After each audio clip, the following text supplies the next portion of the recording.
Reels वाली बहू। प्रज्ञा को रील्स बनाने का बड़ा ही क्रेज है और वो दिन भर रील्स बनाती रहती है, खाते पीते घूमते फिरते घर में कॉलेज में। रील्स बनाने के कारण प्रज्ञा पूरे कॉलेज में हाईलाइटेड है। जहाँ उसके रील्स सभी को पसंद आते हैं, वहीं मनीषा चिंता में डूबी रहती है। एक रोज जब खाते हुए प्रज्ञा रील्स बना रही होती है, तब मनीषा कहती है, 1 मिनट भी चैन नहीं है इस लड़की को।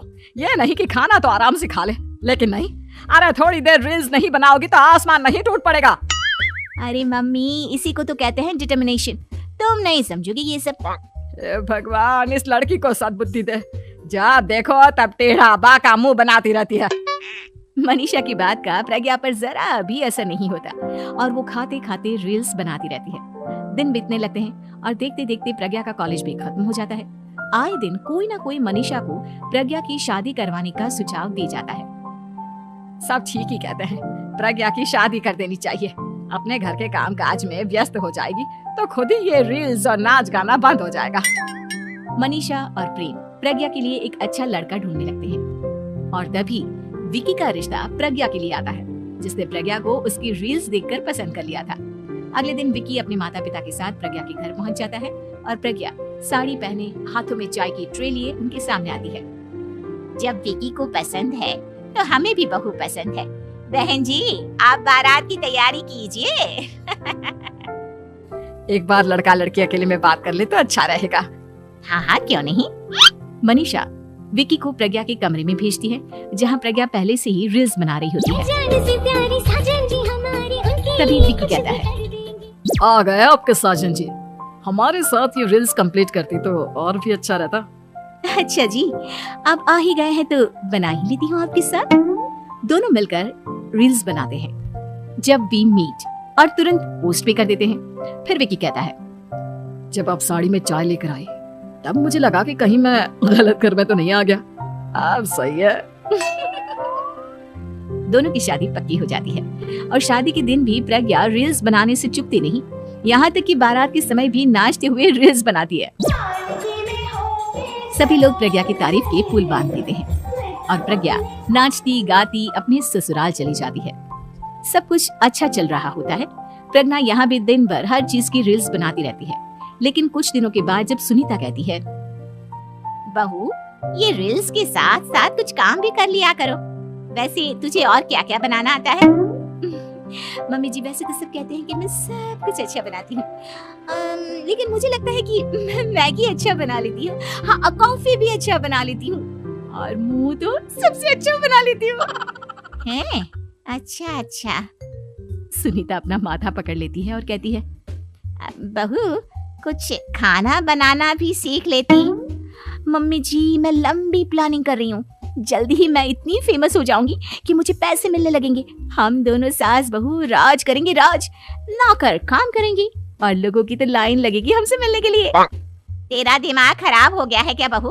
हंसी मजाक तक ठीक है, लेकिन इस तरह घर नहीं चलते। जितना जल्दी हो इस घर के तौर तरीकों को सीख लो। प्रज्ञा मुंह घुमाकर चली जाती है और तुरंत उसी वक्त एक रील बनाती है। ये देख सुनीता का गुस्सा 7वें आसमान पर चला जाता है और विक्की के घर आती ही सुनीता उसे सब कुछ बताती है। विक्की भी अब प्रज्ञा की इन हरकतों से परेशान हो जाता है। तुम टेंशन मत लो मम्मा, मैं देख लूंगा। विक्की कमरे में जाता है तो देखता है कि प्रज्ञा रील्स बना रही है। विक्की बड़े ही प्यार से प्रज्ञा से कहता है, प्रज्ञा, इन सब के लिए मैं तुम्हें मना नहीं कर रहा हूँ, लेकिन फिर भी हर वक्त तो ये अच्छा नहीं लगता ना। समझने की कोशिश करो, मुझे भी तुम्हारा थोड़ा वक्त चाहिए। मैं जब ऑफिस से आता हूँ तो मुझे समय देने की जगह इसी में लगी रहती है। तुम ज्यादा ही सोच रहे हो। तुम भी मेरे साथ रील्स बनाओ ना, तुम्हें भी बहुत अच्छा लगेगा। तुम्हें इज्जत से कोई बात समझ में नहीं आती क्या? दिमाग खराब हो गया है तुम्हारा इस चकाचौंध से। अगर तुमने अपना रवैया नहीं बदला तो मैं तुमसे दूर चला जाऊंगा। तुम ही रिश्ता लेकर आए थे, मुझे लड़कों की कमी नहीं थी और ना आज है। विक्की दरवाजा पटक कर चला जाता है। धीरे धीरे विक्की प्रज्ञा से दूर होता जाता है। एक रोज मनीषा प्रज्ञा के ससुराल उससे मिलने जाती है। तब सुनीता उससे कहती है, बहन जी, अब आई हैं तो कुछ दिन यहाँ रहकर जाइएगा। आप ही का घर है। हाँ मम्मी, बहुत दिन हो गए तुम्हारे साथ एक भी रील नहीं बनाई मैंने। प्रज्ञा तुरंत अपने फोन में रील्स ऑन कर लेती है। ये सब मुझसे नहीं होगा। तेरा ये भूत अभी तक नहीं उतरा क्या? बहन जी, आप कुछ कहती नहीं क्या इसे? जब आप ही कुछ नहीं कर पाई तो मैं कर ही क्या सकती हूँ। सास तो वैसी ही बदनाम है। शाम को घर की लाइट चली जाती है और मनीषा प्रज्ञा से कहती है, मेरे घुटनों में बहुत दर्द हो रहा है, तू लाइट का कुछ इंतजाम करना बेटा। अच्छा कैंडल जला देती हूँ मम्मा। प्रज्ञा गाते हुए कैंडल जलाती है और खिड़की के पर्दे के पास रख देती है। मनीषा जिसे बहुत दर्द हो रहा है वो सो जाती है और प्रज्ञा हमेशा की तरह अपने रील्स में लग जाती है।